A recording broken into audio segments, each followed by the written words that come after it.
Queridos amigos de la Hemeroteca del Crimen, hoy viajamos de nuevo a Estados Unidos para hablar del caso de Michael Gargiulo, más conocido como el Destripador de Hollywood. Michael Thomas Gargiulo nació el 15 de febrero de 1976 en Glenview, un tranquilo suburbio al noroeste de Chicago, en una familia de 7 hermanos de la que no ha trascendido información alguna. Los datos constatados solo apuntan a la agresividad que nuestro protagonista, ya siendo un niño, ejercía en su barrio. Un vecindario que sufrió su mal genio y sus malos modos, lo que le reportó una fama de matón.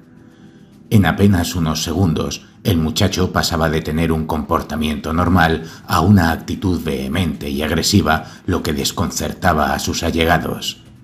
Uno de ellos, Scott Olson, aseguró a la prensa que Michael se volvía inhumano, como si alguien activase un interruptor y de repente se volviese loco. En plena adolescencia, Michael canalizaba aquel exceso de energía negativa y violencia a través de los deportes, más concretamente del fútbol americano y del boxeo. A esto se sumaba su afición por el crimen y los asesinos en serie. Estaba fascinado con la historia de Ted Bundy, el asesino de universitarias, y todo lo referente a la medicina forense. De aquellas lecturas sacó la suficiente información para convertirse en un acosador nato y emplear los siguientes 15 años de su vida a acechar, vigilar, acosar y cazar a jovencitas para hacer realidad sus fantasías más truculentas. Así fue como llevó a cabo un mismo modus operandi. Michael elegía a víctimas jóvenes, atractivas y extrovertidas, principalmente residentes próximas a su domicilio, a las que poder controlar y espiar fácilmente. En cuanto conocía sus rutinas, interactuaba con ellas e incluso trataba de establecer algún tipo de vínculo, o bien sentimental o bien amistoso. Le gustaba formar parte de sus vidas, controlarlas, lo que le generaba una gran emoción sexual. Respecto a las víctimas, estas tan solo veían en él al típico chico de al lado, a un vecino inofensivo aunque de mirada un tanto extraña. Sin embargo, ninguna se sintió amenazada por su presencia y jamás sospecharon de él. La mayor de las satisfacciones para Michael era ejercer poder y control sobre sus presas sin necesidad de contacto sexual alguno. Por ese motivo, jamás violó a ninguna de ellas, porque su juego y su patrón tenían que ver con un dominio aún mayor, el de la observación. De ahí que, cuando ya tenía todo bajo control en su mente, el criminal pasaba a una siguiente fase, la del asesinato.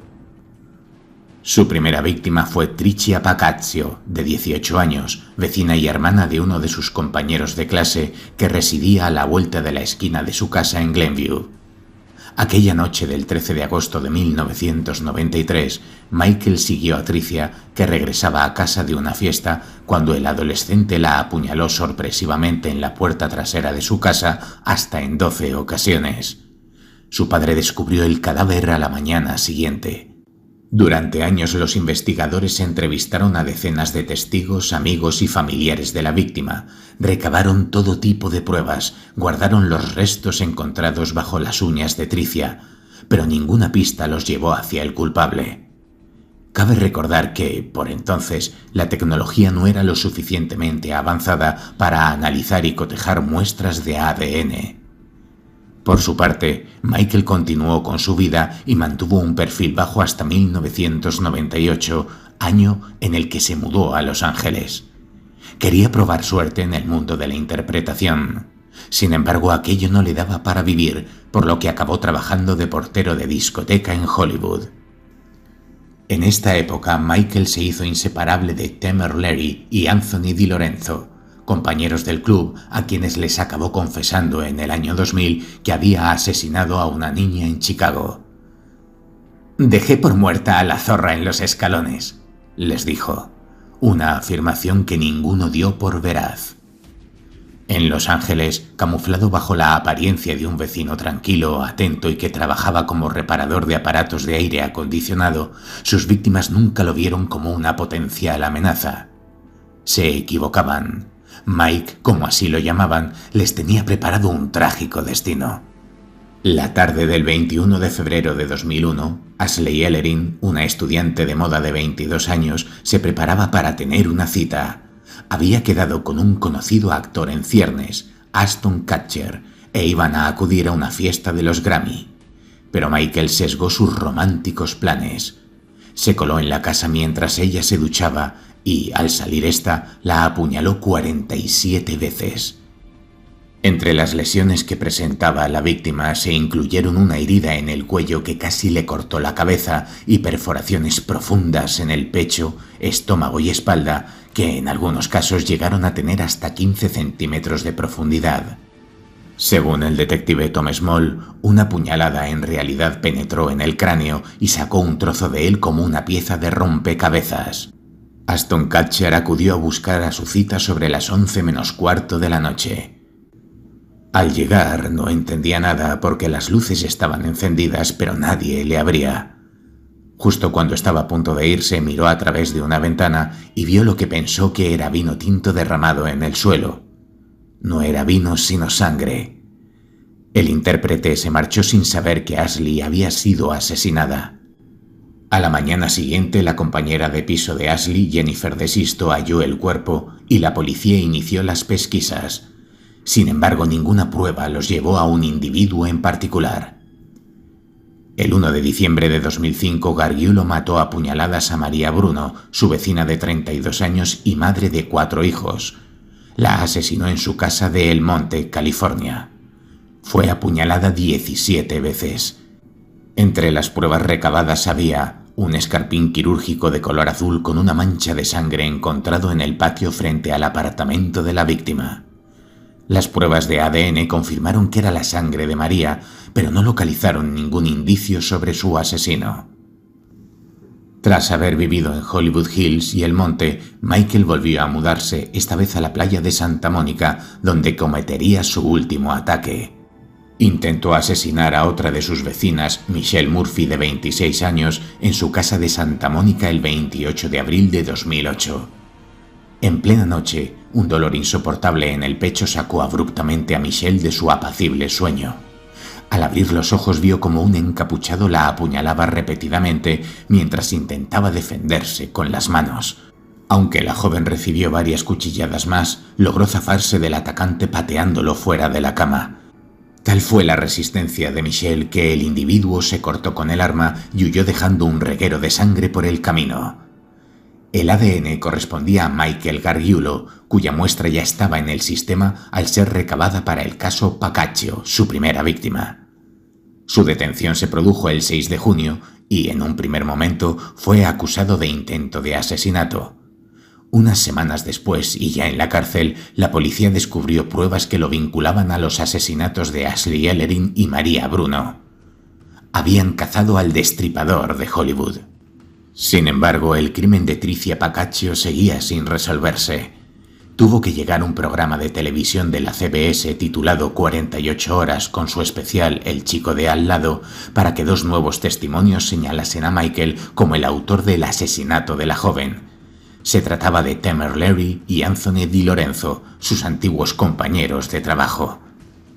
Al ver el relato de la historia de Tricia y a sus padres completamente destrozados en televisión, los hombres decidieron contar lo que sabían. La confesión que les hizo Michael aquel año 2000. Con esta información, el programa se puso en contacto con los investigadores y 18 años después, Michael Gargiulo, el 7 de julio de 2011, fue acusado de un tercer asesinato en primer grado por el fiscal del estado del condado de Cook. Aunque estaba acusado de los 2 asesinatos de California y del asesinato de Pacaccio en Illinois, la policía no lo ha relacionado con ningún otro asesinato. Gargiulo supuestamente les dijo a las autoridades en la cárcel del condado de Los Ángeles que solo porque 10 mujeres fueron asesinadas y su ADN estuviese presente no significaba que hubiese asesinado a nadie. Mi verdad es ser 100% inocente, que me acusen injustamente. Lo único que puedo hacer es estar tranquilo y luchar por mi inocencia, declaró el acusado desde la cárcel antes de llegar a juicio. Los medios de Los Ángeles apodaron a Gargiulo como el destripador de Hollywood. Gargiulo estuvo detenido en la cárcel del condado de Los Ángeles mientras esperaba un juicio por homicidio capital. El 9 de junio de 2017 se llevó a cabo una audiencia previa al juicio en la Corte Superior de Los Ángeles. Tras varias demoras, su juicio comenzó el 2 de mayo de 2019 en el Tribunal Superior de Los Ángeles. El actor Ashton Kutcher testificó sobre los crímenes. «La cagué», llegó a decir Kutcher en el juicio por haber llegado tarde a la cita. 3 meses, 79 testigos y 350 pruebas después, el 15 de agosto de 2019, el destripador de Hollywood fue condenado por todos los cargos. De nada sirvió que su defensa aludiera a una enajenación mental durante los hechos. Las pruebas eran irrefutables. El testimonio de la superviviente y la sangre del acusado en su domicilio, los escarpines azules utilizados durante el asalto a María Bruno y hallados tanto en un callejón como en la casa del criminal, y hasta 20 similitudes entre los ataques de todas las mujeres eran pruebas más que suficientes. Se trataron de asesinatos cuidadosamente planeados. Su pasatiempo era planear la oportunidad perfecta para atacar a las mujeres, dijo el fiscal Dan Eichmann sobre Gargiulo. El 15 de agosto, el juez Larry Paul Fiedler calificó los crímenes de depravados y aterradores al dictar la sentencia y reconoció el patrón de las víctimas del asesino, que siempre resultaron ser sus vecinas. En este caso, a cualquier lugar al que fuese el señor Gargiulo le seguía la muerte y la destrucción, dejó escrito. La fase de penalización de su juicio en California comenzó el 7 de octubre de 2019. Se enfrentó a una sentencia de muerte o cadena perpetua sin posibilidad de libertad condicional. En última instancia, Michael Gargiulo fue condenado a muerte. Era el 16 de julio de 2021.